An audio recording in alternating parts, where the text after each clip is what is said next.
देखिए हम सबसे पहले अम्ल की बात करेंगे। अम्ल की परिभाषा हम जो है सबसे पहले आर्हेनियस के अनुसार देखेंगे। तो आर्हेनियस ने अम्ल के बारे में क्या कहा है? अम्ल वे पदार्थ होते हैं जो जल में घुलकर H+ चार्ज आयन देते हैं। यानी अम्ल वे पदार्थ होते हैं जो जलीय विलयन में घुलकर H+ चार्ज आयन देते हैं। अब अगर हम इसके एग्जाम्पल के बारे में देखें कि कैसे जो है वो जल में घुलकर H+ चार्ज आयन देते हैं। HCl ये अम्ल है। अब ये जल में जब घुलेगा तो H+ चार्ज और Cl नेगेटिव चार्ज दे रहा है। तो कहने का मतलब जो H+ चार्ज देगा वो अम्ल कहलाता है। दूसरा एग्जाम्पल है CH3COOH। ये भी जलीय विलयन में जब घुलेगा तो CH3COO नेगेटिव चार्ज और H+ चार्ज। तो आर्हेनियस के अनुसार वे पदार्थ वे यौगिक जो जल में घुलते हैं और घुलने के बाद H+ चार्ज देते हैं अम्ल कहलाते हैं। अब अगर हम ब्रास्टैंड लॉरी के अनुसार देखें, ब्रास्टैंड अलग थे और लॉरी अलग थे, दोनों ने मिलकर ये परिभाषा दिया है। ब्रास्टैंड एंड लॉरी।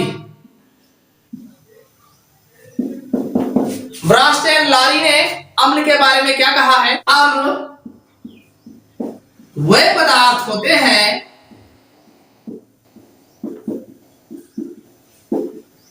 जो दूसरे पदार्थ को प्रोटॉन देने की क्षमता रखते हैं। यानी ब्रास्टैंड और लॉरी ने क्या कहा अम्ल के बारे में? उन्होंने कहा कि अम्ल वे पदार्थ होते हैं जो दूसरे पदार्थ को जो है प्रोटॉन देने की क्षमता रखते हैं। इन्होंने जलीय विलयन का नाम नहीं लिया, जबकि आर्हेनियस ने जल में घोल करके बताया कि जल में घुलेगा और H+ चार्ज देगा। ब्रास्टैंड लॉरी ने क्या कहा? ब्रास्टैंड लॉरी ने कहा कि कोई भी पदार्थ यौगिक अगर H+ चार्ज देने की क्षमता रखता है यानी प्रोटॉन देने की क्षमता रखता है तो वह जो है अम्ल कहलाता है। इसका जैसे मान लीजिए ये HCl है और साथ में जो है NH3 है। तो अब ये जो है NH4+ चार्ज और Cl नेगेटिव चार्ज बनाते हैं। तो चूंकि ये जो है एक प्रोटॉन दे रहा है तो ये अम्ल होगा। अगली परिभाषा जो है लुईस के अनुसार,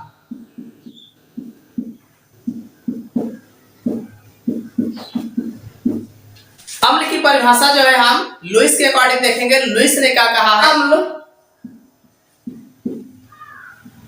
वह यौगिक होगा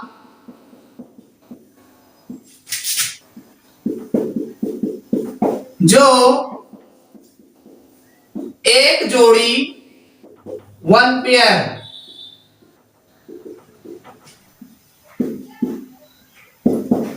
इलेक्ट्रॉन को ग्रहण करने की प्रवृत्ति रखता है। देखिए लुईस ने क्या कहा? लुईस ने कहा कि अम्ल हम उसे कहेंगे जो एक जोड़ी 1 पेयर मतलब 2 इलेक्ट्रॉन होते हैं। 2 इलेक्ट्रॉन को एक पेयर बोला जाता है। तो एक जोड़ी इलेक्ट्रॉन को ग्रहण करने की क्षमता रखता है। जो एक जोड़ी इलेक्ट्रॉन को ग्रहण करने की क्षमता रखता है वह जो है अम्ल कहलाता है। जैसे अगर हम इससे एग्जाम्पल की बात करें NH3 + BF3। देखिए NH3 के पास एक लोन पेयर होता है। आप जानते हैं नाइट्रोजन का परमाणु क्रमांक 7 होता है 2-5, यानी इसका इलेक्ट्रॉनिक कॉन्फ़िगरेशन 2-5 होगा। आउटर शेल पे 5 इलेक्ट्रॉन होंगे। 5 इलेक्ट्रॉन में अगर देखा जाए तो 3 हाइड्रोजन लगा है तो ये 3 इलेक्ट्रॉन तो शेयर में आ जाएंगे, 3 दूनी 6 और 2 इलेक्ट्रॉन बचता है। तो यही 2 इलेक्ट्रॉन एक जोड़ा बनता है, एक पेयर है। अब ये क्या करेगा? ये अपना जोड़ा इनको दे देता है और फिर जो है NH3BF3 का निर्माण होता है। क्योंकि ये इसको दे रहा है, ये BF3 ग्रहण कर रहा है, तो ये जो होगा वो अम्ल होगा, इसे जो है हम अम्ल कहेंगे। क्योंकि अब ये दोनों पेयर इनसे ले रहा है। देखिए बोरान है, बोरान का 5 होता है, 2 3, इसका इलेक्ट्रॉनिक कॉन्फ़िगरेशन 2 3 होगा, आउटर शेल में 3 इलेक्ट्रॉन होंगे, तो 3 फ्लोरीन के साथ जुड़ा होगा तो 6 इलेक्ट्रॉन हो जाएंगे भाई। 3 इनका है, 3 इनके साथ जुड़ा 6, और ऑक्टेट कंप्लीट करने के लिए कितने की आवश्यकता है? 8 इलेक्ट्रॉन की, तो 6 इनके पास है, 2 इलेक्ट्रॉन की कमी है। अब ये 2 इलेक्ट्रॉन इनसे ले लेगा और लेकर के NH3BF3 का निर्माण करते हैं। तो इस तरीके से ये अपना लोन पेयर जो है इनको दे रहा है, तो दे रहा है और ये ग्रहण कर रहा है, तो जो ग्रहण करेगा वो जो है अम्ल कहलाता है। तो ये तो था अम्ल की परिभाषा। सबसे पहले हमने देखा आर्हेनियस के अनुसार, यानी जो जलीय विलयन में H+ चार्ज देगा अम्ल कहलाएगा। दूसरा है ब्रास्टेन लॉरी के अनुसार, इन्होंने कहा कि जो वे यौगिक जो H+ चार्ज यानी प्रोटॉन देने की क्षमता रखते हैं वो अम्ल कहलाते हैं। तीसरा है लुईस के अनुसार, लुईस ने कहा कि जो वन पेयर इलेक्ट्रॉन को ग्रहण कर सकता है, ग्रहण करने की क्षमता रखेगा, वो जो है अम्ल कहलाएगा। देखिए ये अलग अलग साइंटिस्टों ने अपना जो है अम्ल की परिभाषा दी गई है। एग्जाम में जो है किसी के बारे में पूछा जा सकता है। देखिए अम्ल के बारे में कुछ और पूछा जाता है, जैसे अम्ल स्वाद में खट्टे होते हैं, इसको भी आप जाने रहिएगा। जो अम्ल होता है वह स्वाद में खट्टा होता है। अगला है अम्ल का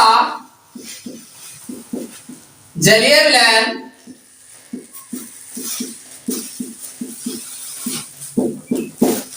नीले लिटमस को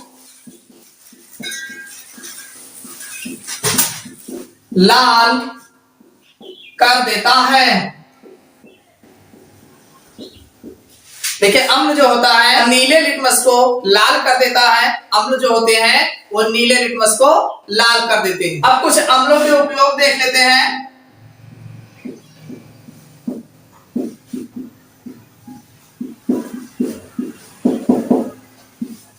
देखिए ये आपके एग्जाम के बेस पे, कॉम्पिटिटिव एग्जाम्स के बेस पे बेसिक केमिस्ट्री है। इसमें हम बहुत ज्यादा डिटेल में नहीं देखेंगे। जो ज्यादा पूछे जाते हैं, जो पूछे जाने योग्य होते हैं, उन्हीं क्वेश्चनों को देखा जाए। तो उपयोग में सबसे पहला है खाने के काम में। देखिए अम्ल का उपयोग जो है खाने में किया जाता है, जैसे खट्टे दूध में लैक्टिक एसिड पाया जाता है। खट्टे दूध में जो है लैक्टिक एसिड पाया जाता है। सिरका एवं अचार एसिटिक एसिड पाया जाता है। और सिरका एवं अचार जो है खाने में एसिटिक एसिड पाया जाता है। अगला है अंगूर, अंगूर में टार्टेरिक एसिड पाया जाता है। सेब मैलिक एसिड पाया जाता है। नींबू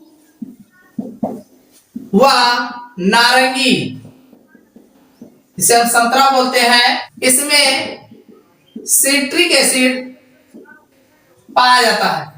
इसी तरीके से आदि जो भी और होंगे एक दो जो खाने के उपयोग में जो है इसका अम्ल का उपयोग किया जाता है। अगला है खाना पचाने में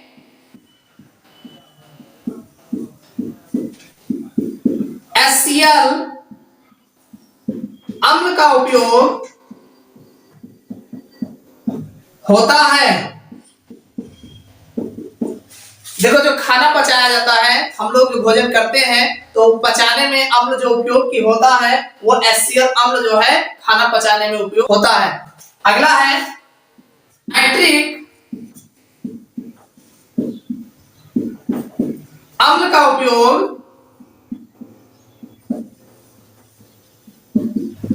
सोना व चांदी के शुद्धिकरण में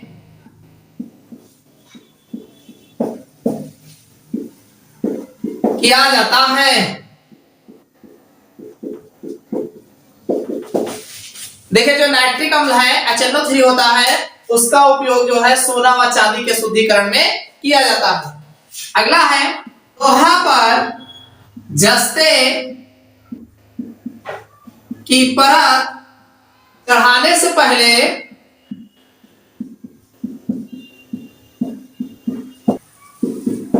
लोहा को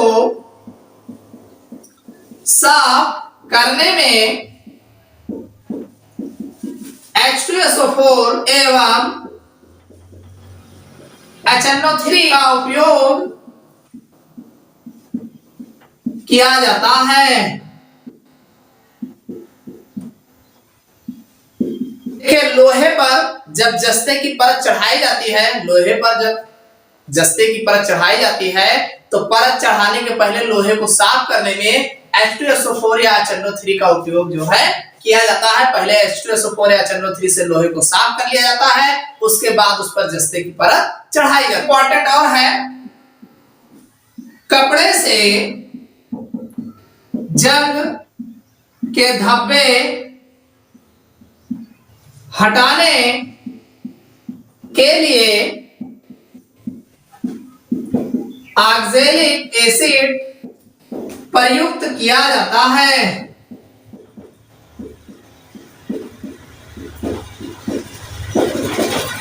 देखिए अगर कपड़े पर लोहे का जंग लगा हो तो उस लोहे के जंग को दूर करने के लिए, धब्बे को हटाने के लिए जो है ऑक्सैलिक अम्ल का उपयोग किया जाता है। साथ में जो है फोटोग्राफी में भी इसका उपयोग किया जाता है। देखिए जो ऑक्सैलिक अम्ल होता है, जो फोटोग्राफर जो है फोटो को साफ करने में जो भी ऑक्सैलिक अम्ल का उपयोग करते हैं। तो थे अम्लों के जो प्रमुख उपयोग जो अक्सर परीक्षाओं में जो है बार बार पूछा जाता है कि लोहे पर जंग लगा हो तो उसको दाग धब्बे को हटाने में किसका प्रयोग करते हैं, तो ऑक्सैलिक अम्ल है। लोहे पर जस्ते की परत चढ़ाने से पहले लोहे को साफ करने में किस अम्ल का प्रयोग किया जाता है, H2SO4 HNO3। इसी तरीके से सोने चांदी के शुद्धिकरण में कौन सा अम्ल प्रयोग किया जाता है, तो जो है तो आपका हो जाएगा HNO3 नाइट्रिक अम्ल। और खाना पचाने में किस अम्ल का प्रयोग होता है, HCl। और खाने में कौन कौन से अम्ल का प्रयोग किया जा सकता है, तो जैसे दूध में खट्टा दूध जो होता है उसमें लैक्टिक एसिड होता है, सिरका एवं अचार में एसिटिक एसिड होता है, अंगूर में टार्टरिक एसिड होता है, सेब में मिलेनोइक एसिड होता है, मैलिक एसिड होता है, या नींबू और नारंगी में सिट्रिक एसिड होता है। तो इसको आप याद रखिएगा। अब हम बात करेंगे अम्लराज,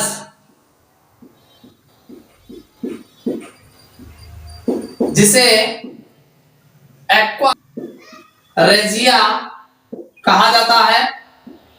ये भी एग्जाम में पूछा जाता है कि अम्लराज किसे कहते हैं। यहाँ 3 भाग हाइड्रोक्लोरिक अम्ल जिसे हम HCl कहते हैं तथा 1 भाग नाइट्रिक अम्ल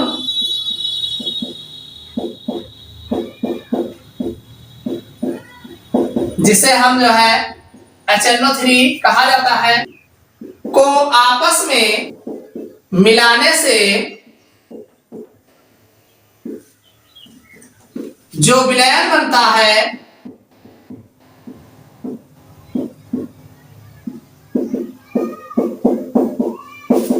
उसे अम्लराज कहा जाता है। देखिए 3 भाग HCl और 1 भाग HNO3 को आपस में मिलाते हैं तो जो विलयन बनता है वो अम्लराज कहलाता है। इसी को एक्वा रेजिया भी कहा जाता है, अम्लों का राजा भी कहा जाता है। देखिए यह सोना एवं प्लेटिनम को गलाने में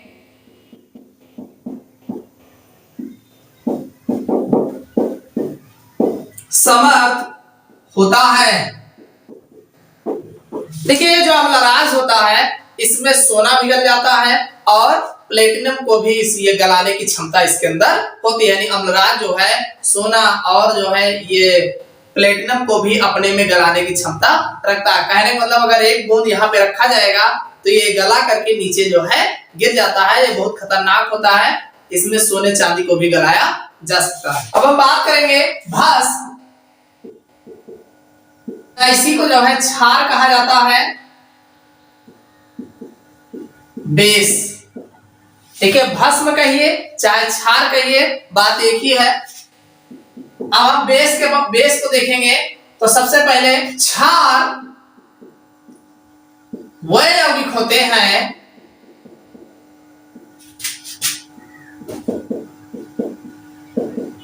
जो अम्ल से अभिक्रिया कर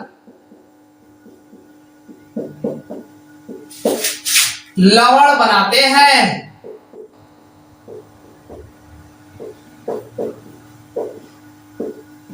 सबसे पहली बात तो क्षार वे होते हैं जो अम्लों से क्रिया करेंगे और लवण का निर्माण करते हैं, तो वे भस्म या जो है क्षार कहलाते हैं। ये तो एक जनरल सी परिभाषा हो गई। अगर हम आर्हेनियस के अनुसार देखें तो क्षार वह यौगिक होते हैं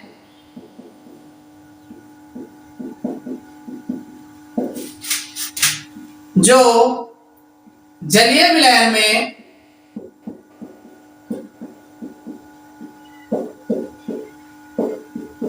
OH नेगेटिव चार्ज देते हैं। क्षार वे पदार्थ होते हैं जो जलीय विलयन में OH नेगेटिव चार्ज देते हैं। जैसे अगर देखा जाए तो NaOH है, इसको अगर आप जल में घोलोगे तो Na प्लस चार्ज और OH नेगेटिव चार्ज, तो जो नेगेटिव आयन देता है वो क्षार कहलाते हैं। इसी प्रकार अगर हम KOH की बात करें तो K प्लस चार्ज तथा OH नेगेटिव चार्ज, तो ये सब जो है क्षार जो है कहलाते हैं। ब्रांस्टेन लारी के अनुसार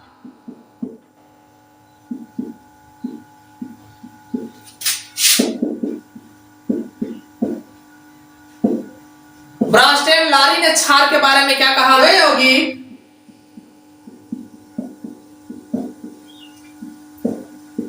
जो प्रोटॉन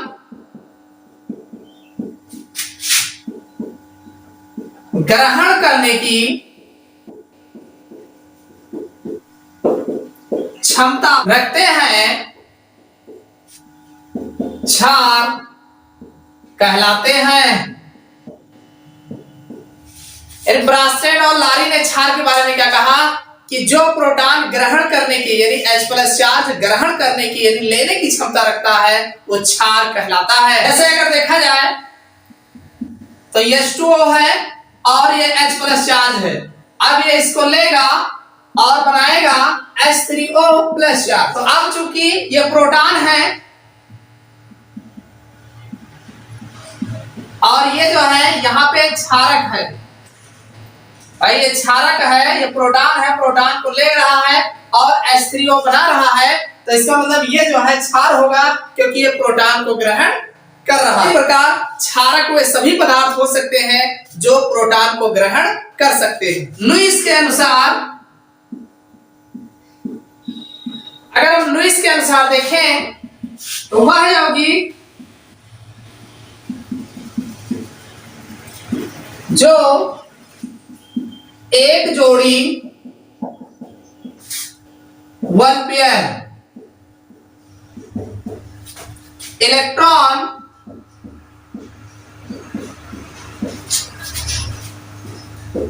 देने की क्षमता रखता है क्षारक कहलाता है। भाई लुईस ने क्या कहा, लुईस ने कहा कि एक जोड़ा यानी 1 पेयर 2 इलेक्ट्रॉन यानी 2 इलेक्ट्रॉन जो देने की क्षमता रखता है वो जो है क्षारक कहलाता है। जैसे अगर हम उसी एग्जाम्पल को देखें NH3 प्लस BF3। तो यहां पे इसके पास लोन पेयर है, दे रहा है, तो ये जो है क्षारक होगा और ये ले रहा है तो ये अम्ल होगा, बनेगा NH3BF3। कहने का मतलब जो एक जोड़ी इलेक्ट्रॉन पेयर दे सकता है तो जो देता है वो क्षारक होता है और जो ग्रहण करता है वो अम्ल होता है। ये तो था लुईस के अकॉर्डिंग। क्षारक आपको समझ में आ गया होगा कि क्षारक वही यौगिक होते हैं जो अम्ल से क्रिया करते हैं और लवण बनाते हैं। पहली बात तो क्लियर हो गई। दूसरी बात, आर्हेनियस के अनुसार जो जलीय विलयन में OH नेगेटिव चार्ज देते हैं वो क्षारक कहलाते हैं। जैसे NaOH को जल में घोलोगे तो Na plus charge OH negative charge, KOH को जल में घोलोगे तो K plus charge OH negative charge.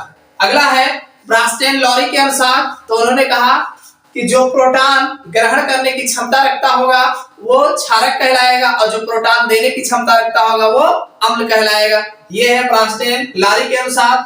फिर आते हैं लुईस। लुईस ने क्या कहा कि जो इलेक्ट्रॉन पेयर जो है देगा वो क्षारक होगा और जो ग्रहण करेगा वो अम्ल होगा। ये तो था जो है लुईस के अकॉर्डिंग अम्ल और क्षार की परिभाषा। देखिए जो क्षार होते हैं, क्षारक दो प्रकार के होते हैं।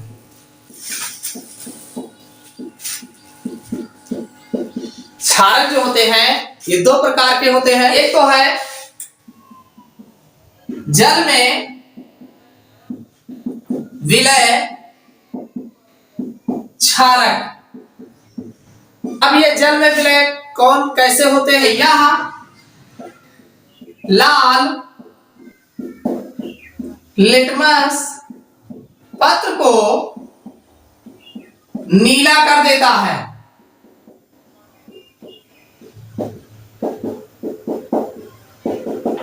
यानी जो जल में विलय क्षारक होता है, अगर उसमें लाल लिटमस पत्र को डालते हैं, लिटमस पेपर को डालते हैं तो वह जो है नीला कर देता है। तो यह हो गई। दूसरी बात, यह स्वाद में कड़वा होता है। यानी जो क्षारक होता है यह स्वाद में कैसा होता है? कड़वा होता है, तीखा होता है। जैसे अगर एग्जाम्पल्स की बात करें, पोटेशियम हाइड्रोक्साइड जैसे KOH, सोडियम हाइड्रोक्साइड जिसे हम जो है NaOH, इस प्रकार से आदि, यानी और भी है, कोई यही तो नहीं है। यानी KOH, NaOH ये सब जलीय जो है क्षारक है जो जल में घुलते हैं। अब हम बात करेंगे जल में अविलय क्षारक। ये अम्ल के साथ क्रिया करके लवणीय जल बनाते हैं। यानी पहली बात तो जल में जो अविलय होते हैं ये अम्ल के साथ क्रिया करते हैं, यानी अम्ल में जब मिलाते हैं तो अम्ल के साथ क्रिया करके लवण और जल का निर्माण करते हैं। लेकिन क्षार के अन्य गुण प्रदर्शित नहीं करते।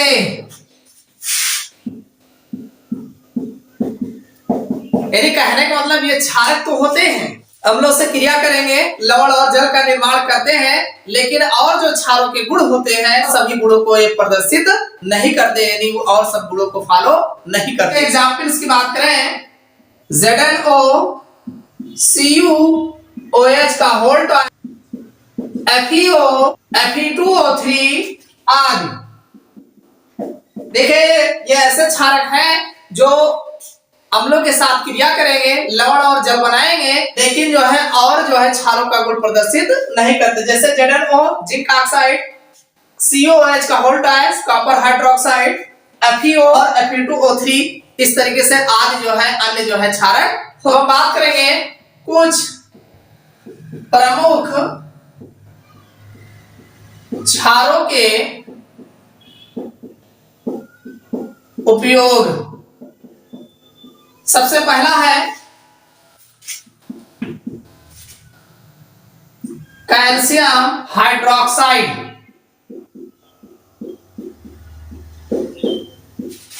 जिसे हम CaOH का होल ट्वाइस कहते हैं।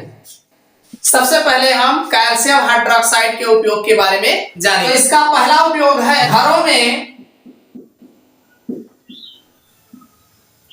चूना पोतने में।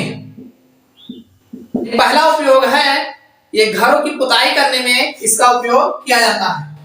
दूसरा उपयोग है गारा एवं प्लास्टर बनाने में। देखिए, जो जुड़ाई करने के लिए ईंट की जुड़ाई होती है, उसके गारे में जो है इसका उपयोग किया जाता है, और प्लास्टर करने में जो है इसका उपयोग, जैसे पहले जो मकान बनाए जाते थे 40-50 साल पहले की बात करिए, अंग्रेजों के जमाने में, तो इसी का उपयोग जो है गारा बनाने में, ईंटा को जोड़ने में तथा प्लास्टर करने में किया जाता है। अगला है ब्लीचिंग पाउडर बनाने में। अगला उपयोग है ब्लीचिंग पाउडर CaOCl2 के निर्माण में। अगला है चमड़े के ऊपर का बाल साफ करने में।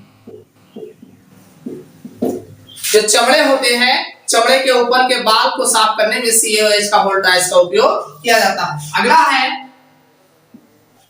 जल को मृद बनाने में, यानी जो जल होते हैं नहीं होता है, तो जल को स्वच्छ करने में जो है इसका उपयोग किया जाता है। अगला है अम्ल के चलन पर मरहम पट्टी करने में। देखिए, अगर लैब में कोई अम्ल जो है आपके हाथ पर या कहीं पर भी गिर जाता है और आप उससे जल जाते हैं, तो अम्ल से जले हुए पर मरहम पट्टी करने में कैल्शियम हाइड्रोक्साइड का उपयोग किया जाता है। तो ये तो थे कैल्शियम हाइड्रोक्साइड के कुछ मुख्य उपयोग। अगला जो क्षार है कास्टिक सोडा या सोडियम हाइड्रोक्साइड, जिसे हम NaOH के नाम से जानते हैं। इसी को कास्टिक सोडा कहा जाता है और सोडियम हाइड्रोक्साइड भी कहा जाता है। कुछ इस क्षार का भी उपयोग देखेंगे। तो सबसे पहला उपयोग है कि साबुन बनाने में, यानी NaOH का उपयोग जो है, पहला उपयोग है साबुन के निर्माण में। दूसरा है पेट्रोलियम साफ करने में, यानी पेट्रोल का जो शोधन होता है, मटीरियल जो पेट्रोलियम होता है, उसके शोधन में जो है इसका उपयोग किया जाता है। अगला है दवा बनाने में, यानी NaOH का उपयोग जो है दवा बनाने में प्रयोग किया जाता है। अगला है कपड़ा एवं कागज बनाने में, यानी NaOH का उपयोग जो है कपड़ा और कागज के निर्माण में भी किया जाता है। अगला है कारखानों को साफ करने में। NaOH का उपयोग जो है कारखानों की सफाई करने में भी उपयोग किया जाता है। ये तो थे NaOH के उपयोग। अगला है मिल्क ऑफ मैग्नीशिया या इसी को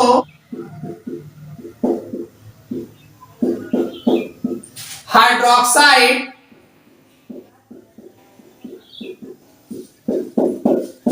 जिसे हम MgOH होल ट्वाइस के नाम से जानते हैं। MgOH को मैग्नीशियम हाइड्रोक्साइड तो है ही है, साथ में इसी को मिल्क ऑफ मैग्नीशिया भी कहा जाता है। पूछा जाता है एग्जाम में कि मिल्क ऑफ मैग्नीशिया किसे कहा जाता है, तो MgOH का होल ट्वाइस। देखिए इसका जो एक मेन प्रमुख उपयोग है पेट की अम्लता को दूर करने में। देखिए मिल्क ऑफ मैग्नीशिया जिसे हम MgOH का होल ट्वाइस कहते हैं, इसका जो मेन उपयोग है पेट की अम्लता, यानी कभी कभी खट्टी डकारें जो आती हैं, अम्लता जब पेट में बढ़ जाता है तो इसका उपयोग जो है उस अम्लता को दूर करने में किया जाता है, यानी MgOH का होल। आपसे पूछा जाएगा कि पेट की अम्लता को कम करने के लिए किसका उपयोग किया जाता है, तो मैग्नीशियम हाइड्रोक्साइड का उपयोग किया जाता है, मिल्क ऑफ मैग्नीशिया का उपयोग किया जाता है। तो ये तो थे अम्ल और क्षार, जो एग्जाम में बहुत अक्सर जो बार बार पूछे जाते हैं अम्ल और क्षार से, उसी के बारे में हमने चर्चा किया है। अब बचता है आपका लवण। लवण को हम अगले वीडियो में देखेंगे। जो अच्छा लगा हो आप जो है लाइक जरूर करिएगा।